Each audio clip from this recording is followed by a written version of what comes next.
IR into the terms which are measurable like IS. But in equation, uh, IMR is also coming, and that IMR is fictitious one. So we can't measure that. Yes. So what is the point in converting that equation IR? Correct. Valid point, right? Everyone, when we are defining these magnetizing currents, these are also fictitious. What is the point in defining one fictitious quantity in terms of another fictitious quantity? That is the thing, right? Yes, sir. So any response?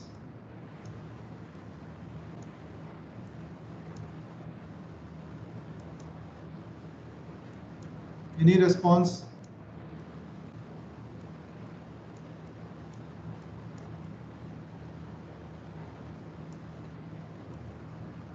Yeah.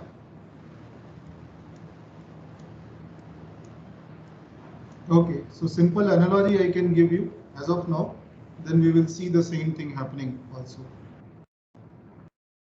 We do not measure torque directly, right? What do? We represent it in terms of some quantities. Let us say in the previous, in case of PMSL, we have defined like ISQ and whatever IF, isn't it? Now IF and everything was absorbed as constant. Torque was finally proportional to ISQ, and some proportionality constant KT we can have. So despite not measuring torque directly, what are we doing? We are having a control over torque. How? We have expressed torque in terms of something measurable.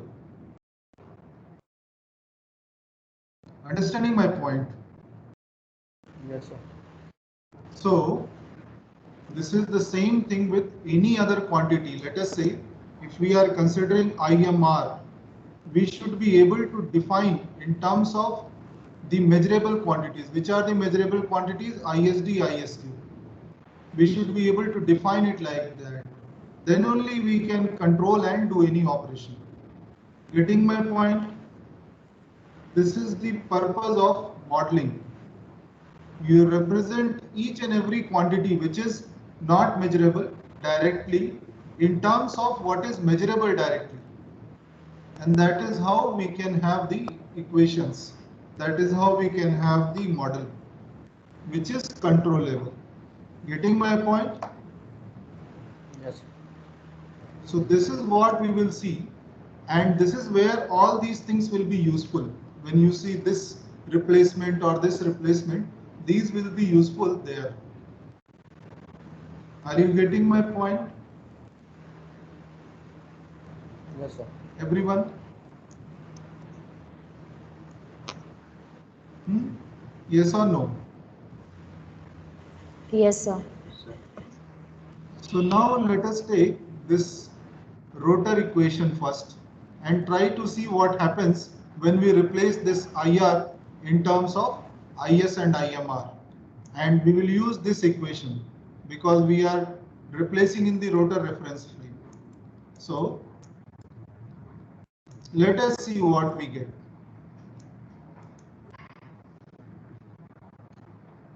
We have the rotor equation VR equal to IRRR plus LR ddt of IR plus LM ddt of IS and in the rotor reference frame.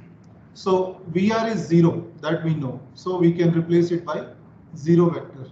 And what we have then? IR, which is getting replaced by what? Can you tell what is the expression when we replace this?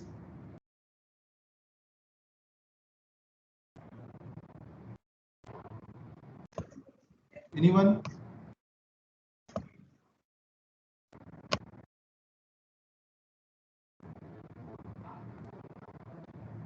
This is the equation you have to use, right? The IMR definition for the rotor reference frame. So that is what I am doing over here. I have replaced IR with IMR and IS defined in rotor reference frame. Again, even this LR, this term also will have similar thing. So 1 by 1 plus sigma R, this I am taking out, and then remaining portion I have IMR minus IS defined in R plus LM. Clear? Any problem in this step? Fine. Now, what is LR by 1 plus sigma R? Check your equations, what we have defined.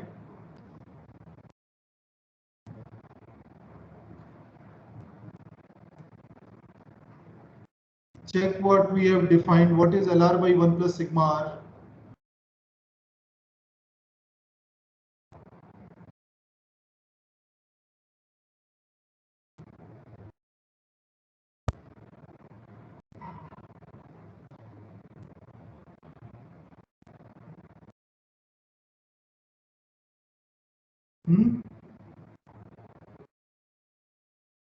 What is LR?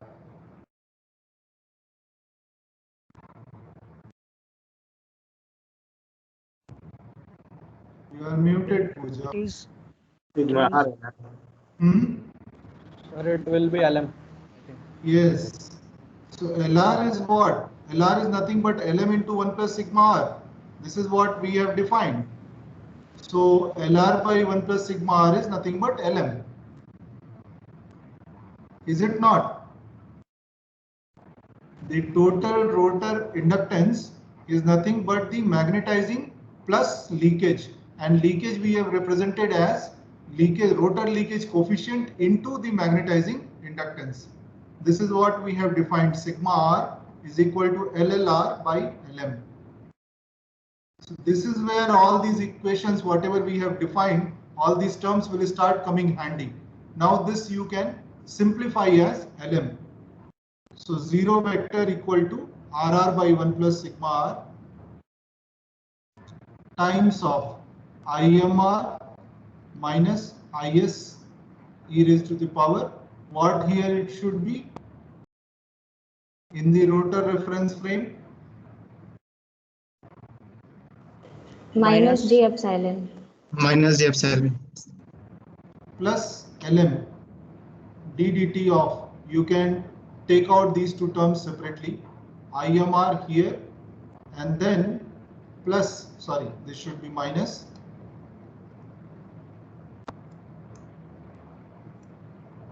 so minus LM ddt of IS represented in R plus LM ddt of IS represented in R. So these two terms cancel out. You see this simple replacement of LR by 1 plus sigma R by LM, and then taking out these two parts separately. So we are left with only these three terms. Now this another IS part which was coming is not there in the equation. That is cancelled out. Clear? Now what we have,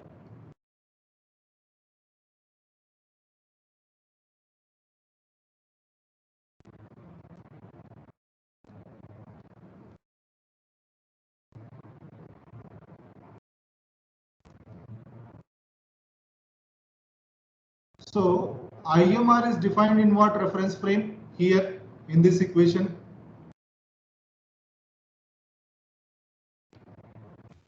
In this equation, in what reference frame? Yes.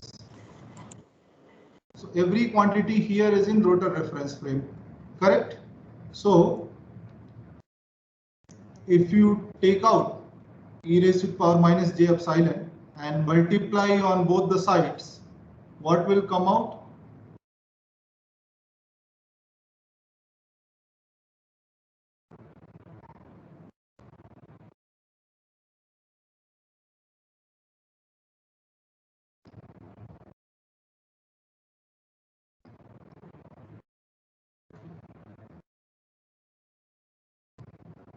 Getting my point? Now this term over here, this represents IMR in which reference frame?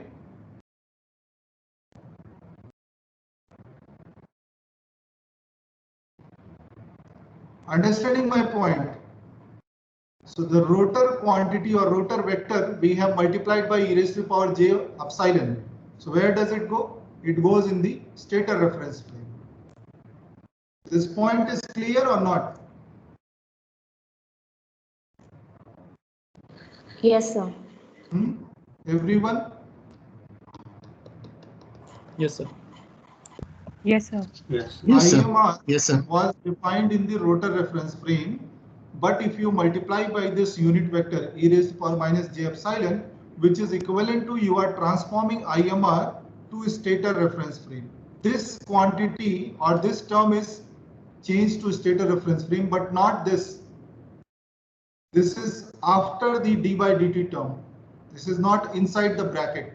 So we have to make arrangement for this term also, so that all the quantities are expressed in the same reference frame. Now here we have IMR in rotor reference frame. Here we have quantity in stator reference frame. So we should have uniformity. Now let us try to have that. So this term differentiation you can express as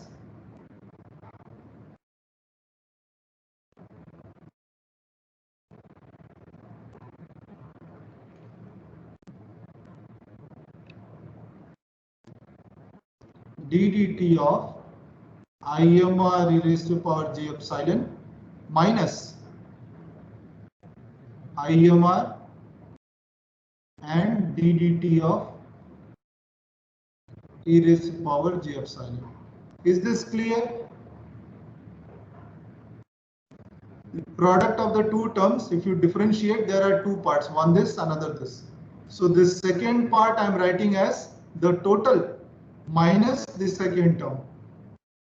Any confusion here? This point you understood or not?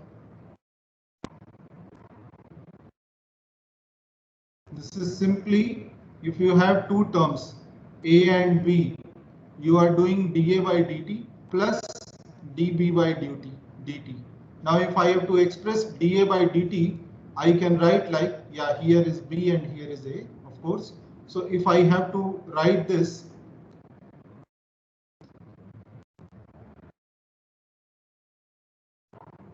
this is what I am doing essentially over here. Any confusion in this? There should not be. Clear, right? Yes or no? Yes, sir. Yes, sir. You just expand this term, whatever is inside the derivative here. This is anyway similar to the previous. Now this is also transformed to stator reference frame. We have multiplied the unit vector, transformation vector. Now the third term is only remaining. So let us expand that also.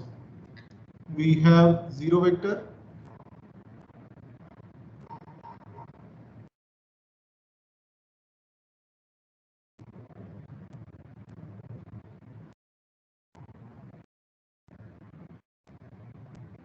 That is why you have to pay little attention to what is going on. If you miss one term, then everything will be different.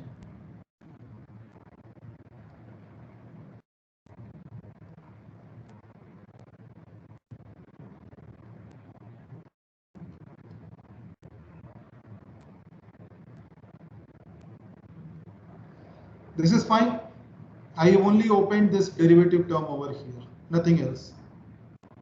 Fine, right? Any step, if Yes, you sir. have confusion, immediately ask. Now, you see, every IMR, whatever is written, that has a transformation term. So now every IMR can be written in terms of stator reference frame. So, or in other words, I can write this equation as IMR S, which is the stator reference frame transformation of IMR, plus LM ddt of IMR into S, stator reference frame, minus Lm, there will be some J omega r, and then IMR in stator reference. Is this clear? So all this e raised to the power j epsilon is absorbed, and now it has become IMRS. This term is. Any confusion in this, Akim? No, sir. Everybody clear at this point, right? Sir, actually, screen is little lacking. That's why we are responding late.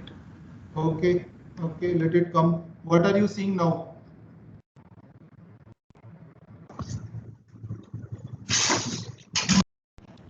Now the last equation comes, sir. Yes, sir. Equation is displayed. You are seeing the final equation where I have written IMRS. Yes, sir. Yes, sir. So Yes, sir. this is what we have got. Now we have to recall what we have done to IMR in the stator reference frame. So I am going back to the definition, what we have given to IMR, how we defined IMR. So IMR was aligned along this D axis. This slide is visible to you with the reference frame. Yes, sir. Yes, sir. So IMR is defined in a stator reference frame like this. This is what we have done in the morning, right? IMR is defined as the magnitude and the angle in a stator reference frame. So this we are going to replace in our rotor equation. Are you getting my point, what I am saying? Yes, sir. Yes, sir. Yes, sir. So now this becomes J rho minus Is plus Lm ddt of IMR e raised to the power J rho J omega r Lm IMR e raised to the power J rho. Now this IMR what I am writing is only the magnitude. It's not a vector. If you get confused at some point of time, you make it capital IMR just for your own convenience. But because this is a variable quantity over here, so I am denoting it by a small capital I. I mean a small I, not the capital I. But it's not vector. Now it's only magnitude over here. So then you can expand the second term here.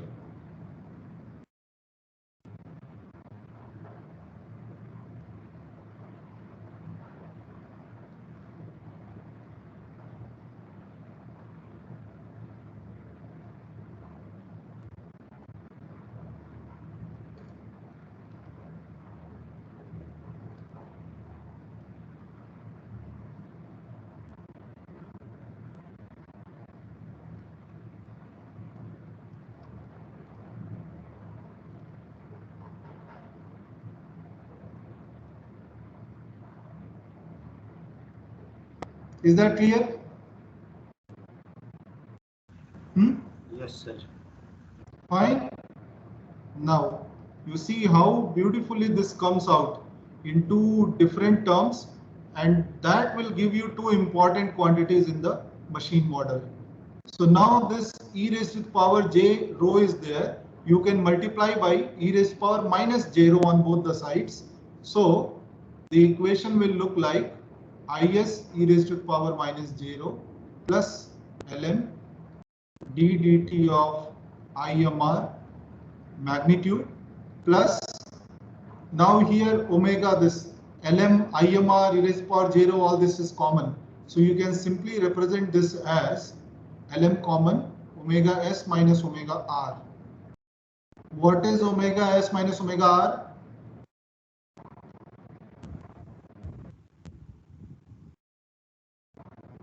Any response? What is omega s? Sir, screen is stuck. Yes, yes. Where is it stuck?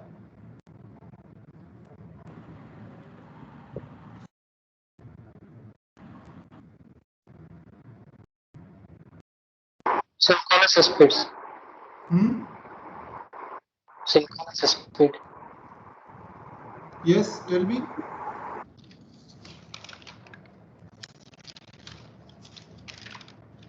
Are you seeing this last equation, Now the which last I am writing as 1? Now we are able to see that. Okay. What is omega s? synchronous speed. Synchronous speed, sir. And what is omega r? Rotor is Hmm? Rotor speed. Yes. So what is omega s minus omega r?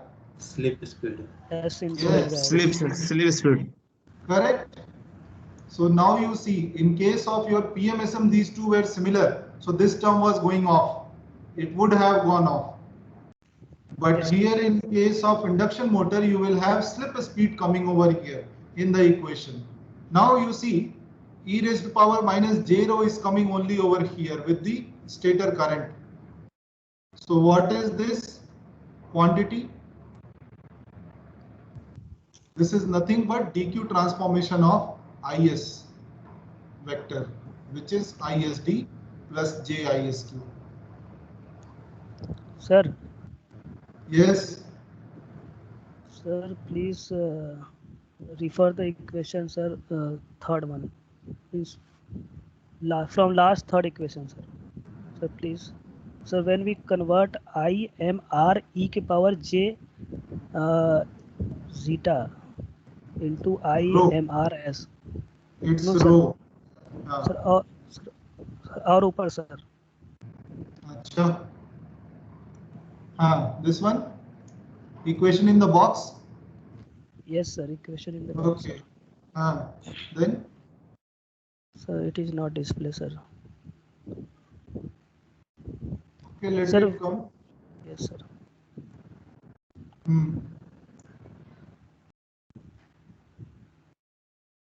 Yeah, this equation in the box now visible? No, sir. What is visible? Sir, half box So is visible. Half is upward. Now it is visible. Sir, box above the box, sir, when we write IMR e to power j sigma into this term is written in the See, we have two quantities, epsilon, rho. epsilon. Yeah. Epsilon into IMRS means in terms of stator. Means, sir, IMR is in direction of d axis actually, but yes. here the No, angle. no. Okay, wait. Again, by definition, IMR is related to what? Rotor reference frame, right? Yes, sir. Rotor It reference. is a rotor quantity. But we are defining, when we are seeing from stator reference frame, this is only a definition we are giving. What we have written over here, this Yes, is sir. definition for any general vector in stator reference frame. Sir, I am little bit confused in angle, sir. Means this angle is not made by IMR to alpha S actually. So, yeah, that is what I am showing you. You see this DQ reference frame you are able to see? Yes, sir. This DQ reference frame where we have aligned along the psi r. The Yes, sir. D axis is along the psi r. Yes, sir. That is why our D axis is also along the IMR. Yes, sir. Correct? Hmm. Now, in stator reference frame, any general vector, what we can say, any general vector will have some magnitude and some angle. Angle, okay. Correct? Angle we know it is rho. Yes, sir. That's the angle, right? And magnitude we can take something, let's say IMR. This is only some magnitude we have taken. Sir, here it is comfortable, sir. But in that equation, the angle which is made is different, na, sir? Means sigma. Again, listen. I start from the beginning now. This is the rotor equation in which reference frame?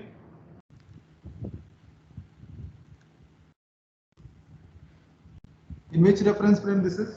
It is rotor reference frame. It So is negative. all the quantities which are coming are in which reference frame? All the quantities are in rotor reference frame. Correct.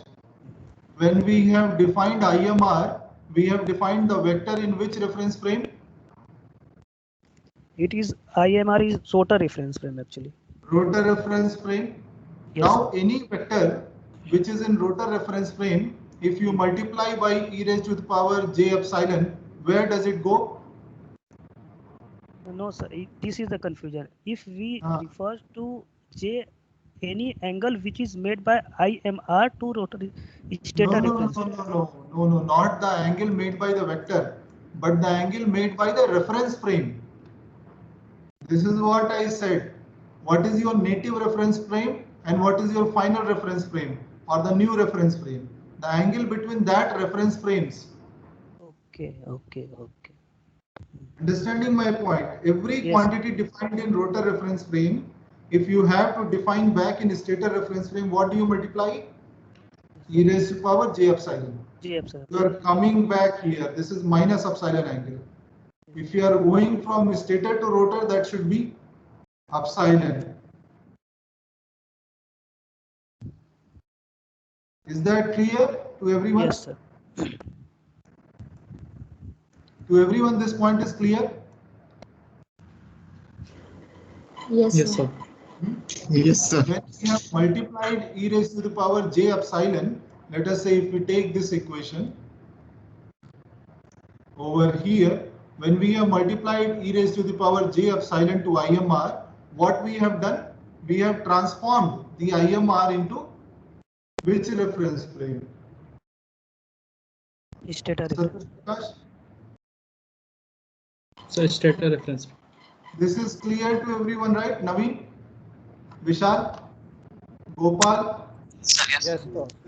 Hmm? Yes, sir. Clear. Now we are in stator reference frame, which means which reference frame? Alpha beta reference frame. Alpha S, beta S. But our control has to go on in which reference frame? In the DQ reference frame, synchronously rotating. So we have to do that transformation also. Understanding my point? Yes, sir. So we are doing that. Now any quantity which is defined in alpha beta reference frame or the stator reference frame, if we multiply by this unit vector e raised power minus j rho, this is actually the transformation in the DQ reference frame. This point is clear, right? Or again you have to refer back to the lectures which I have taken last week. Any confusion in this? No, sir. Good. So then this equation can be very simply written in terms of DQ components, because this is my only vector IS which is now transformed to DQ. You see, all other things are only magnitude. It's not vector. So IMR is only magnitude. It's not the vector. So my equation I can write in terms of DQ component. And another thing I can do, I can take out this 1 by sigma r and multiply that to Lm.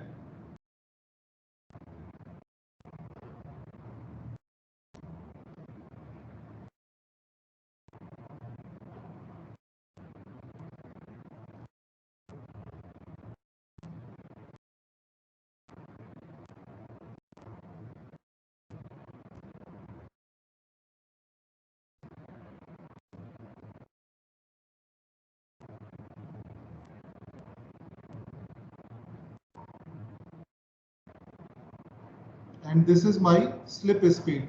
I represent it by omega SL. So keep noting these points. Now I can separate out the real and imaginary terms from both the sides. So what I have for the real term, RR IMR, then minus ISD, then what else is there? This term is also real, plus Lm into 1 plus sigma r is Lr. So Lr ddt of Imr, and that's all. This is imaginary term. This equal to 0. And then the second equation, which is on account of the imaginary terms, is minus j isq times of rr plus, so j I need not write, this is all imaginary term only. So minus isq rr plus lr omega sl imr equal to 0. I have separated out my real and imaginary terms. This point is clear, right? Now what I do, I can simplify these two equations. Simplify means just take out the positive negative terms on respective sides. So you can write IMR and okay, I think here also RR should come. I missed that term. So IMR plus LR by RR ddt of IMR is equal to ISD, and this is omega SL minus ISQ, or maybe if you take on both the sides, then ISQ is equal to LR by RR omega SL IMR. This is clear. You see the simplified equation what I am getting over here? Yes, sir. Yes, sir. Yes, sir. Everyone? Pranjal? Yes, sir. So what you see here, the first equation, that actually defines your IMR. So you can write like, so here I can say the LR by RR is basically rotor time constant. So I can write some TR or tau R for that. So let's take TR, which is equal to LR by RR. So I can write d by dt of IMR is equal to 1 by TR times of ISD minus IMR. This is my first equation, I can say, for induction motor model, which is defining my IMR in terms of ISD. Now IMR is completely dependent on ISD. So under steady state,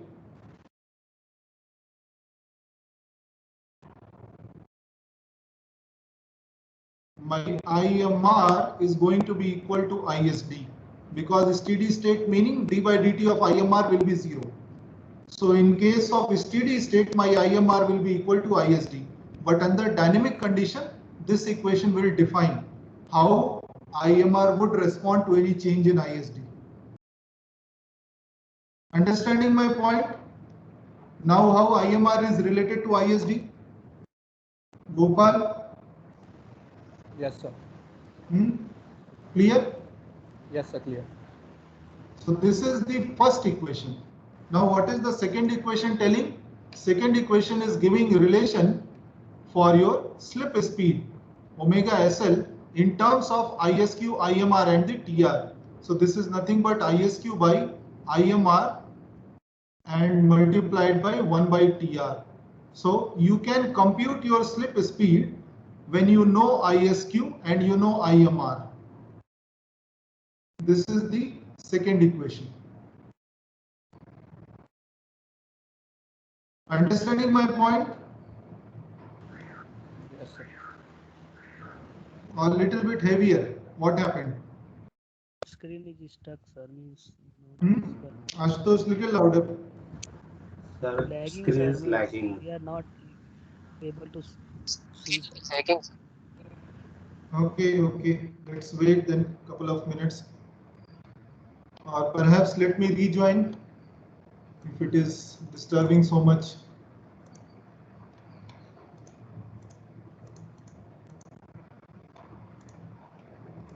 Let's see if I am resharing it, how it is. Is it visible now? No, sir. No, sir. No, sir. Okay. What to do?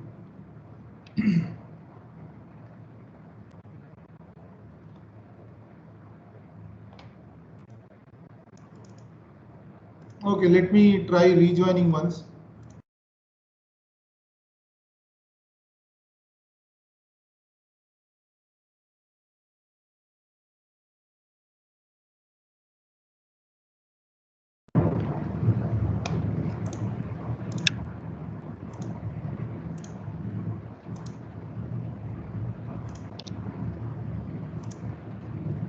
So let me know if it is visible now.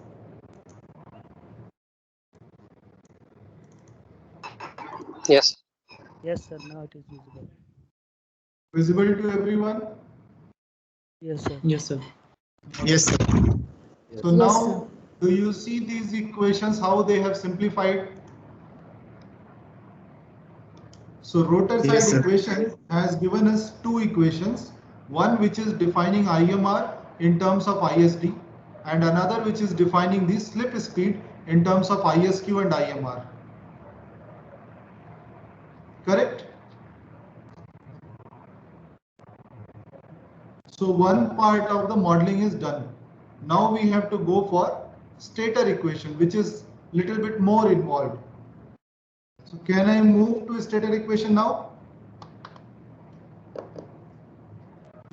Yes, sir. Yes, Any sir. confusion here? Ask immediately.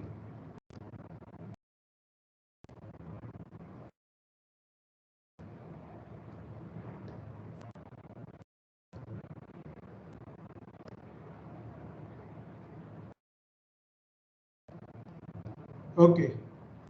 So then let us go to our stator equation.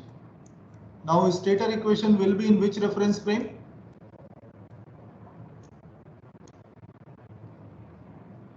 Somebody? Stator reference frame. Yes.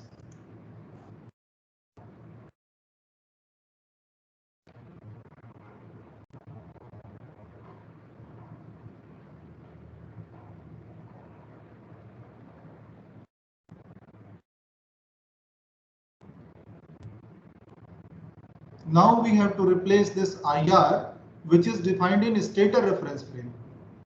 So what equation we will use? We will use the second IMR equation, which we have defined here. This equation. IMR e raised to power j epsilon minus IS divided by 1 plus sigma r. Clear?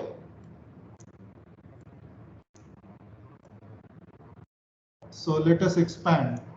Now this is going to be little lengthy equation. So you have to be little bit more attentive.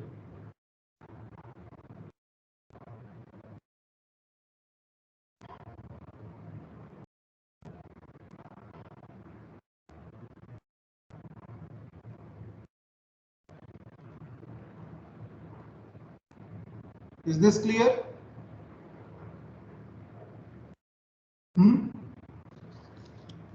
Is this clear? I have replaced my rotor equation with the rotor current with the respective IMR and IS currents. That is fine, right? It's divided by 1 plus sigma. Yes, is divided by 1 plus sigma. This is important. Okay. Now, what we have, we can expand these terms.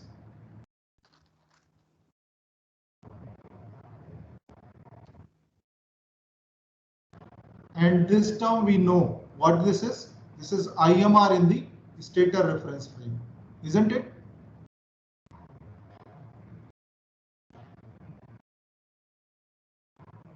So this is simply our IMR into e raised to the power j rho minus Lm by 1 plus sigma r and then ddt of is. Any confusion in this? I have taken out the two terms separately, and IMR e raised to power minus e raised to power plus j epsilon is basically my IMR in the stator reference frame, which is defined as this, the magnitude and the unit vector. Clear? Be very attentive. Any confusion, immediately ask. If you miss one term, then you will land up somewhere else. Now I am going to open this IMR term over here.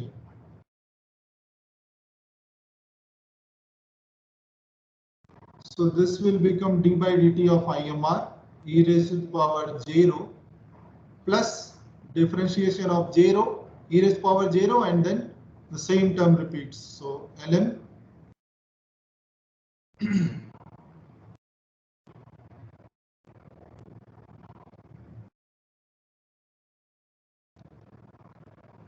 correct, and then the last term.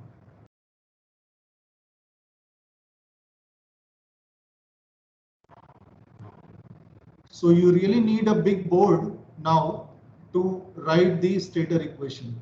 Lot of terms would be coming. Fine. Yes, sir. Now again you can multiply by e raised to the power minus j rho on both the sides, so that the equation is now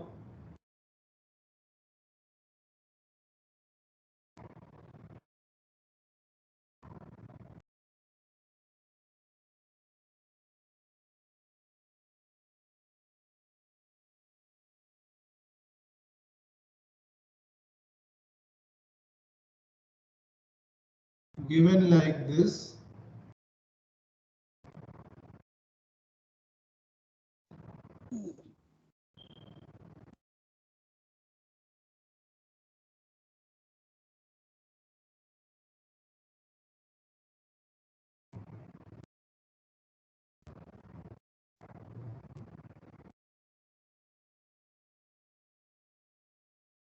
Clear?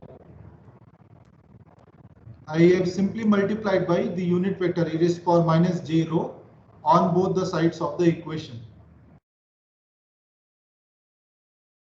Correct? Yes, sir. Now any quantity in a stator reference frame multiplied by this actually is the dq reference frame, transformed to dq reference frame. So your Vs into e raised to power minus j is transformed to Vs dq, and I will also be transformed to Is dq.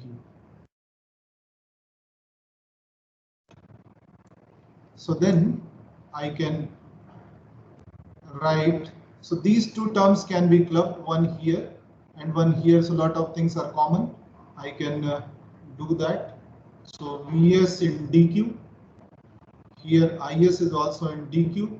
I am specifically mentioning dq now so that you can differentiate between what is in dq and what is in alpha beta. Plus ls minus lm by 1 plus sigma r. These two things are common. d dt of Is and e raised to power minus j plus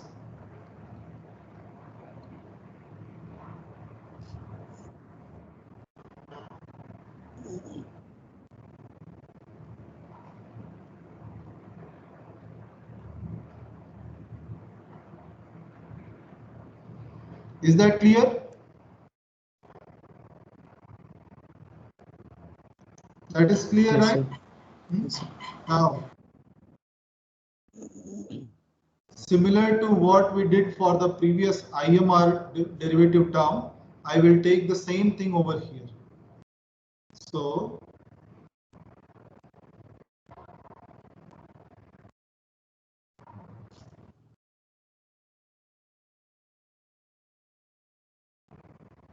I can write this term as derivative of Is e raised to power minus j rho minus derivative of e raised to power minus j rho multiplied by IS. Correct? This term is divided like this, plus this term what is coming over here.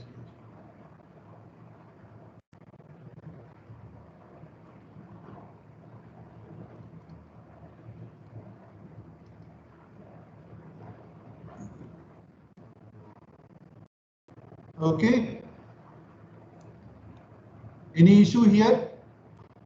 Naveen, lot of equations. Yes, sir. Be attentive. Now, what I can do, similar to what I did previously, whenever I have this e raised to the power minus j rho multiplied, I can straight away write that it is transformed to dq reference frame.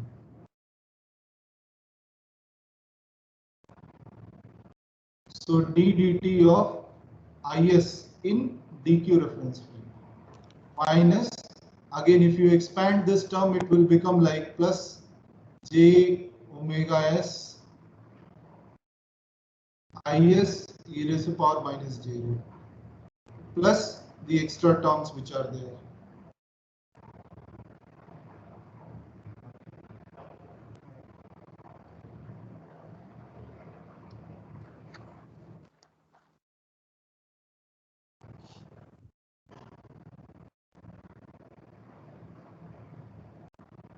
Getting my point?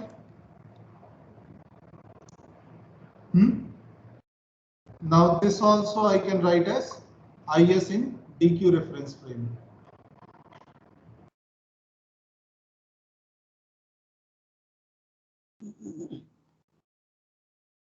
Yes, Ashutosh? No, sir, it is clear.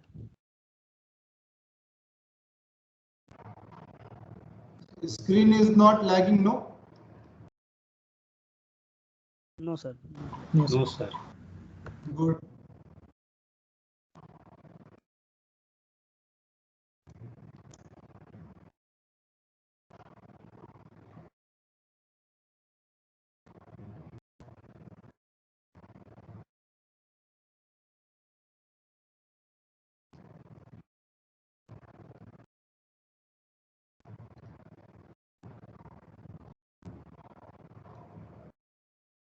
Yes, so we have reached here, right?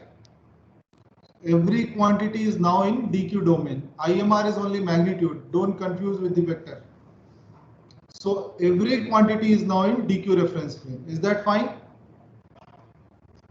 Is that fine for you? Yes, sir. Now, Yes, sir. I have certain issues with these terms coming over there. These are unnecessarily big terms.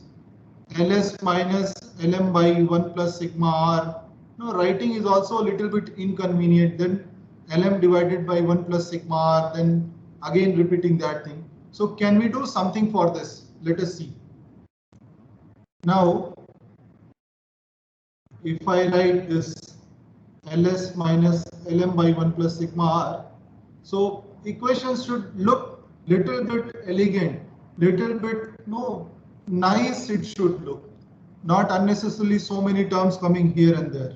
So Ls I can define like Lm into 1 plus sigma s minus Lm divided by 1 plus sigma r. Then I can take out this term. So what it will be left with Lm 1 plus sigma s. If I take out, this will be 1 minus 1 by, okay, let me write here.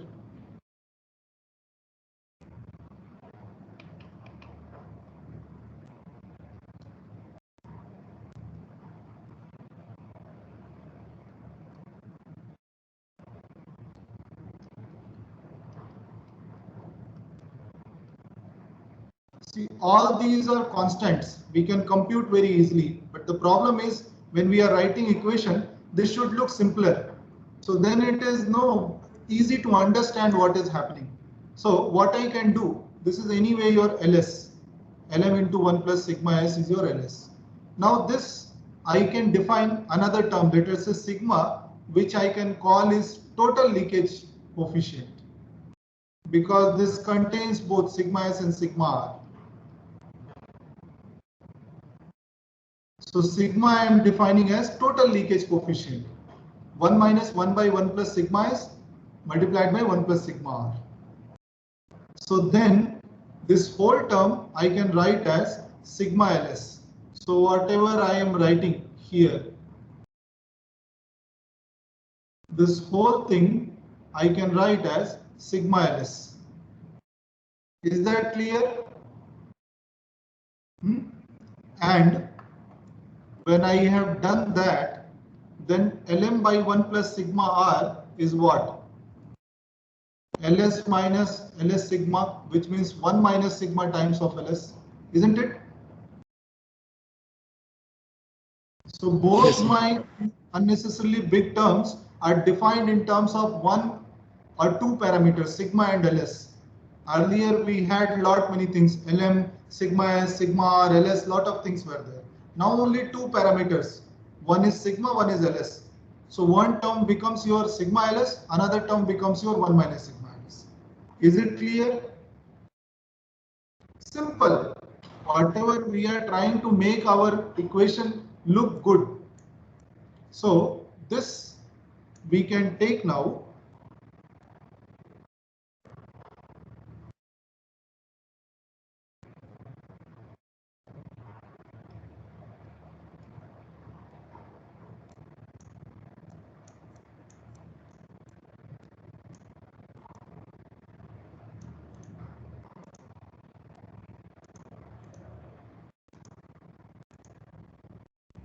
Okay, just a second.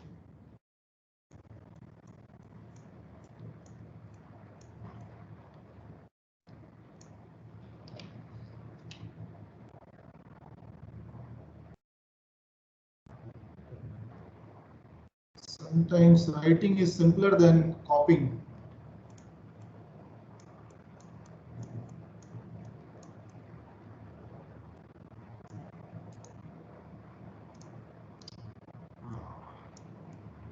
Let's come over here.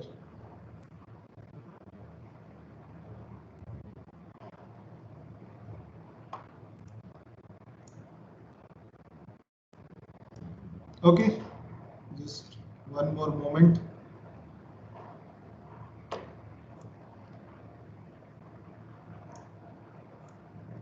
Fine. Yeah. So now this equation we can write little bit better by removing all these unnecessary terms, and this can be written as plus this we have written sigma ls. It is not sigma s. Don't make sigma s over here. Sigma is a different term. Sigma ls d dt of is dq plus sigma s j sigma ls omega s is dq plus 1 minus sigma ls d dt of imr plus 1 minus sigma of ls j we can put over here omega s imr. Now this looks better. Visible to all of you? Or any lag is there? Yes, sir. Yes, sir. Visible, sir. Okay. Now we can take out the real and imaginary terms of this equation separately. So what we will write, VSD, the real term first, is equal to ISD RS plus sigma LS d dt of ISD minus sigma LS omega S ISQ, the cross coupling term, plus whatever term is coming because of IMR.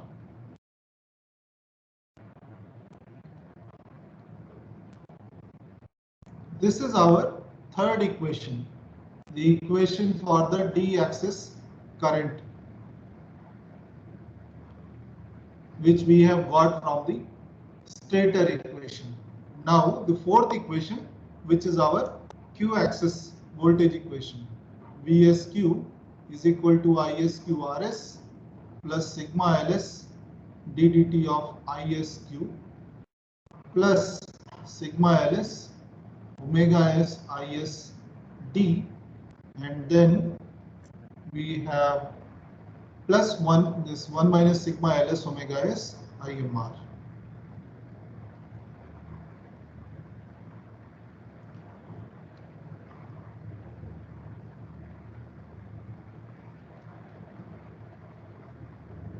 This is our fourth equation. Is that clear? Any confusion here? No, sir. Is this clear to all of you? Yes, sir. Yes, sir. Yes, sir. So we have got our 4 voltage equations, or you can say 2 voltage equations and 2 equations defining the IMR and omega SL. So we have done the electrical modeling of our induction motor completely. We know the slip speed, we know the IMR, we know the ISD, we know the ISQ in terms of the input voltage VSD, VSQ. Is that fine? Correct, Pranjal? Yes, sir. Now, what is the next equation what we have to understand?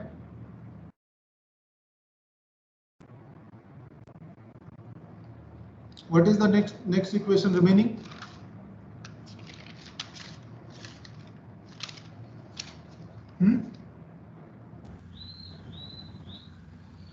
Say, after electrical modeling, what is left for the motor? Torque equation. Torque, sir. Yes. Torque. So the mechanical modeling also we need to do.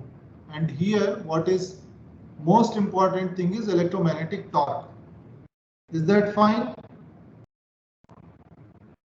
So similar to how we did for our PMSM motor, the same equation we can take 2 by 3 P by 2 Lm times of imaginary component of IS into conjugate of this IR vector. Same equation what we followed for the PMSM, same equation I have written over here. Any confusion in this? Now, again we can replace our IR with the IMR and IS currents as, now this is in stator, so this also comes in stator, and then the conjugate of that, and divided by 1 plus sigma r, so that can come over here. Then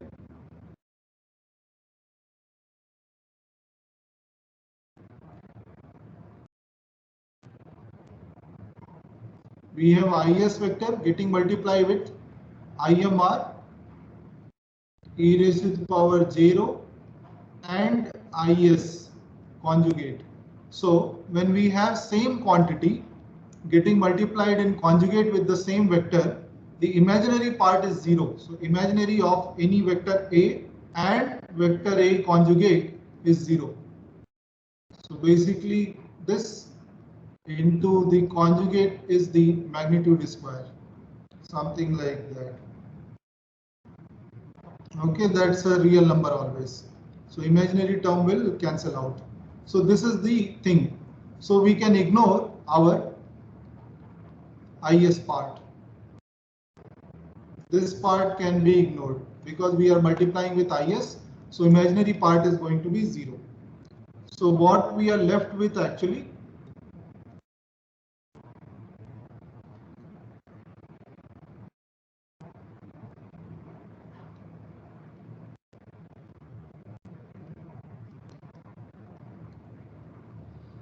and this I can write as IS in the DQ domain.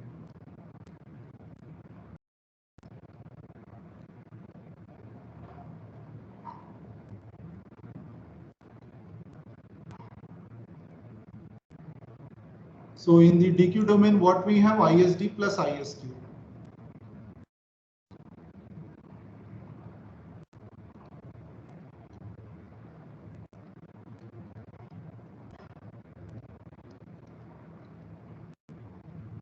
Into IMR. So because we are interested in the imaginary term, so this term will also become 0. Real term will not come over here. So what we will get ultimately is IMR into ISQ.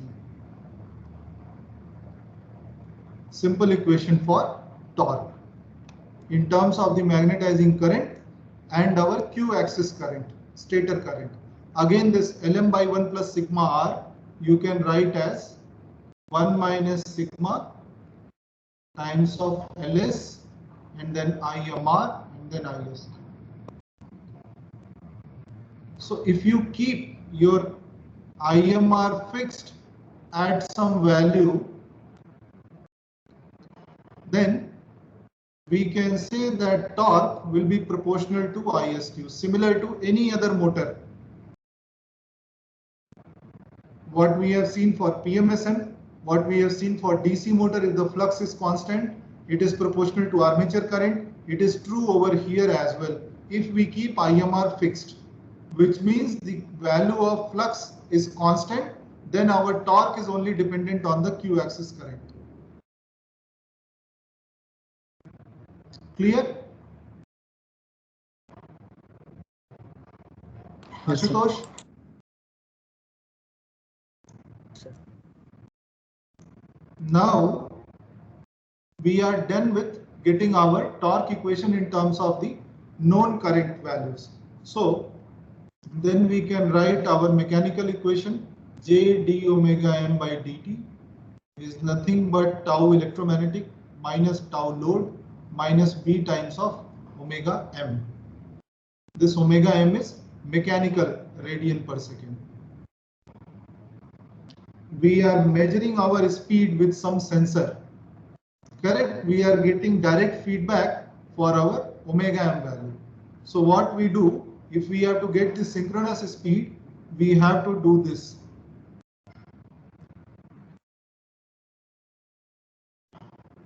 So P by 2 will bring it to electrical radian per second.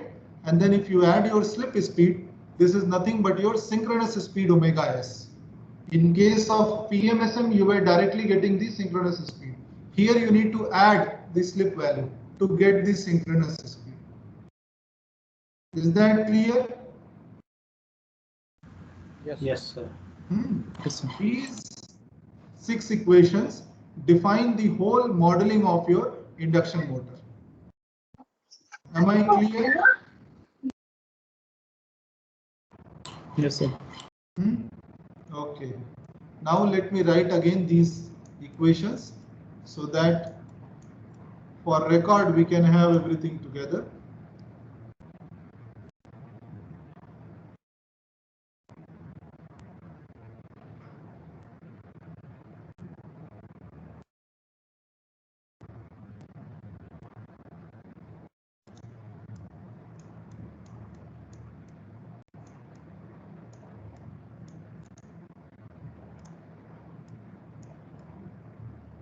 So first two are our voltage equations, VSD, VSQ. Then what we have? We have the IMR equation. d dt of IMR is equal to 1 by TR ISD minus IMR. And then what we have? We have the slip equation. This is third. Slip equation is what? ISQ divided by TR IMR. Fourth equation. Then we have our electromagnetic torque given by 2 by 3 P by 2 and 1 minus sigma Ls ISQ IMR 5. Then we have our mechanical equation J d omega by dt is equal to tau e minus tau L minus B omega m. Sixth, and then our synchronous speed, which is given by the measured mechanical speed in electrical radian per second plus the slip. Is that clear? These 6-7 equations, they define your induction motor model in the DQ domain, where you can control your quantities according to the designed PI controllers.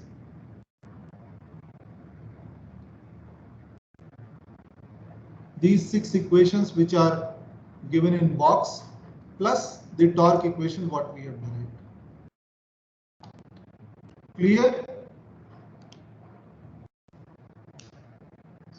Yes, sir. Any confusion in this?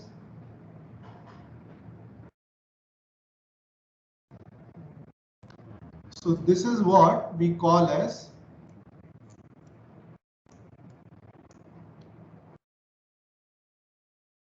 rotor flux oriented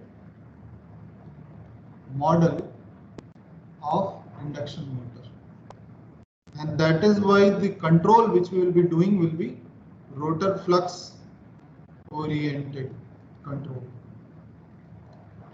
So when you hear the terms like vector control or field oriented control,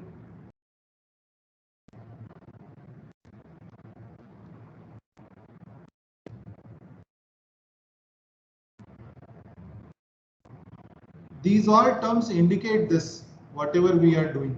What is the meaning of vector control? We are directly concerned about the vector, whether it is current vector or this flux vector or whatever quantity you take. Now, if you are aligning that vector in a particular direction, in a particular orientation, that we call as field oriented control. So one option is to have rotor flux oriented control. Another option could be stator flux oriented control. Another could be air gap flux oriented control. So different options we can have under this. The other option for vector control could be direct torque control. We are not going into field oriented, but we are doing something else with the vector. But we are directly controlling the vector. You are understanding the difference clearly between these terms?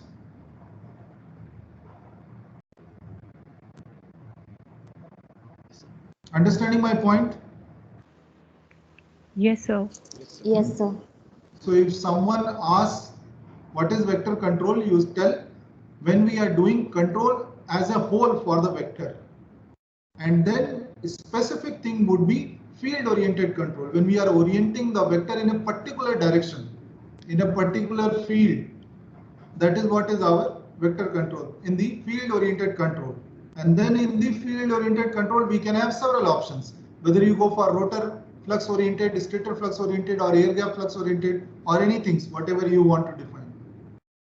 But when we go for rotor flux oriented reference frame, our equations are simple. We can have these 6-7 equations which are very well defined, and we can have the control for our induction.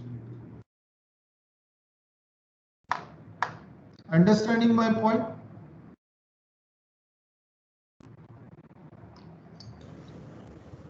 Clear to everybody? Yes, sir. Yes, sir. Yes, sir. Sir.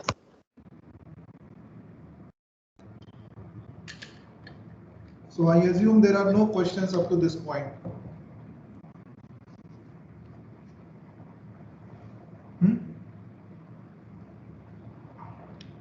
Fine.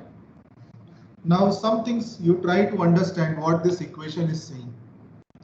In case of PMSM, we had the back EMF term looking very nicely coming in the Q-axis equation. Here we have IMR coming in both the sides. We have IMR coming on this side also, and we have IMR coming on this side also.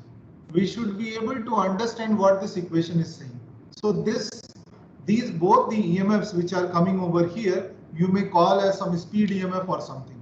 This is coming on account of your whatever excitation or flux or whatever name what you want to give. The other term what is there, this is the cross coupling term. That is coming because you have gone to a synchronously revolving reference frame for this motor. This is coming on account of the cross coupling between the D and Q. The Q axis current is appearing in D and D axis current is appearing in Q. The rest two terms, these define the linear RL circuit for this particular domain or particular equation. So D axis RL circuit will be this and Q axis RL circuit will be this. Apart from this RL circuit, everything else is what? Non-linear term. So which we will be compensating as a feed forward term. So we will do feed forward compensation for the rest of the two terms. Is that fine? Is that fine? Yes, sir. Yes, sir. You Yes, are sir. understanding the equation well? Correct? Yes, sir. Now going to the third equation, what it suggests? IMR is nothing but, no, it is something, if I write in terms of block diagram, then perhaps it will be more clear. You have input ISD, you have first order plant, something coming over there, giving the IMR, something like this. So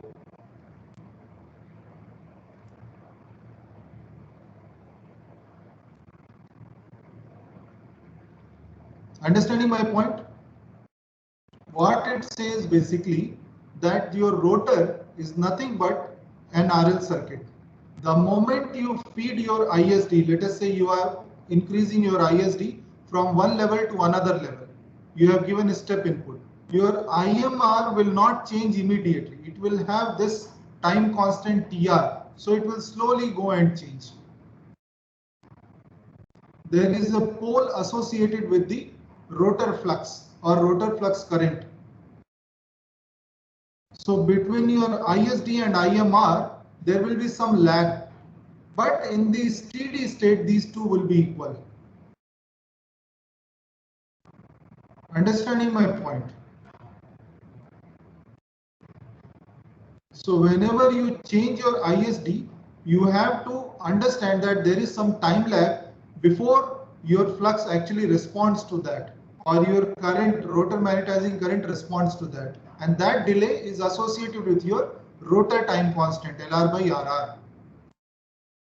This is the meaning of this equation.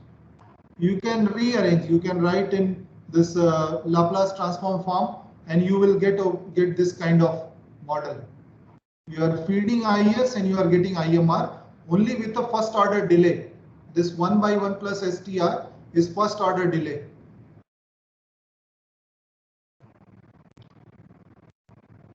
So that is sitting between your IMR and ISD. Understanding this point? Now, the fourth equation, another interesting equation. This is relating your slip with your ISQ and IMR. IMR is fixed. Now you have maintained the flux. Now, for almost no load condition, what is the value of slip in general?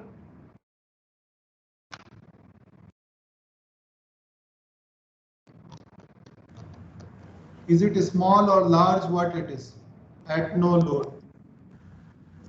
It is very less, sir. At no load. Very Yes, less. sir. That means Very your less, sir. slip speed is going to be very small when you have condition or you are operating very close to no load.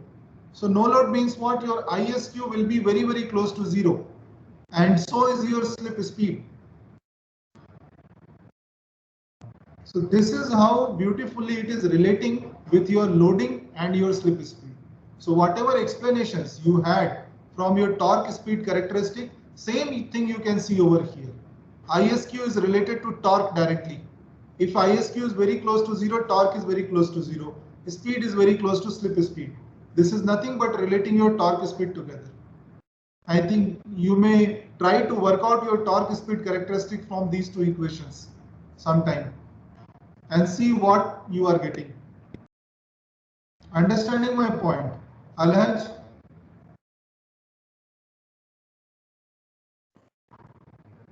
Yes, sir. And then when you are motoring, in motoring mode, what you have?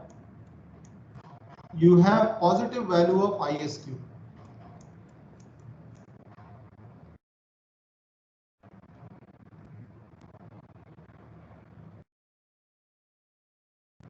For motoring mode, you have ISQ greater than 0, isn't it? What this will indicate? Your omega slip is going to be greater than 0, which means your omega rotor is going to be omega synchronous. And this is what we know as the motoring mode. Now, the moment you go for generating mode, what you have to do? You have to make your ISQ less than 0. You are drawing power from the motor, from the machine. And then what will happen? Automatically your slip will go negative, and automatically your rotor speed will become more than your synchronous speed. This is how beautifully this equation relates everything. You need not change your IMR for the same system. If you want to operate your machine as motor, you start pumping positive current. If you want to make your current operate as the machine operate as generator, you start drawing current from that, ISQ negative. That's all. So for doing generation, you need not do a separate modeling. This is enough. Only you have to change the direction of ISQ from positive to negative. That's all. Understanding my point? This is only I am trying to explain what you can understand from the equation. Correct? Yes, sir. Now, what we can do, either we can go for control immediately, or I can give you some time, at least till tomorrow, to again go through the equations and understand little better. What do you want? So control I can take up tomorrow, and then another thing which will be there, which is called sensorless vector control, that I will take on Friday. So you tell. Yes, sir. Tomorrow, sir. Sir, tomorrow, sir. Yeah, it has become too heavy. Yes, sir. Yes, sir. Yes, So sir. try to derive these things on your own again and see how much you are able to do, how much you are able to go without looking at your notes. Apply your brain, what is happening and what you are trying to do, step by step. Instead of mugging up that, okay, this is step, then this is step. No, understand what is happening. Is that clear to you? Yes, sir. Yes, sir. Yes, sir. Yes, sir. So then you try it once on your own, come back if you have any confusion, any doubt why this has happened, why that has happened, ask questions. That is the meaning of telling all these things. It's not necessary that I go into so much details of what each and every term is telling, but it is just giving you some input that you start asking questions instead of me always asking something. Okay, these are small electrical signals given to you, excitations that, okay, ask now, it is your turn. Clear? Yes, sir. Good. So we have done a lot of things today. Again, sit back and watch the lecture again, and then try to do things on your own, particularly definitions what we are giving. This you try to understand what is the meaning of that first, and then go for modeling. Once you understand the definitions, then modeling is very, very simple. There is nothing in that.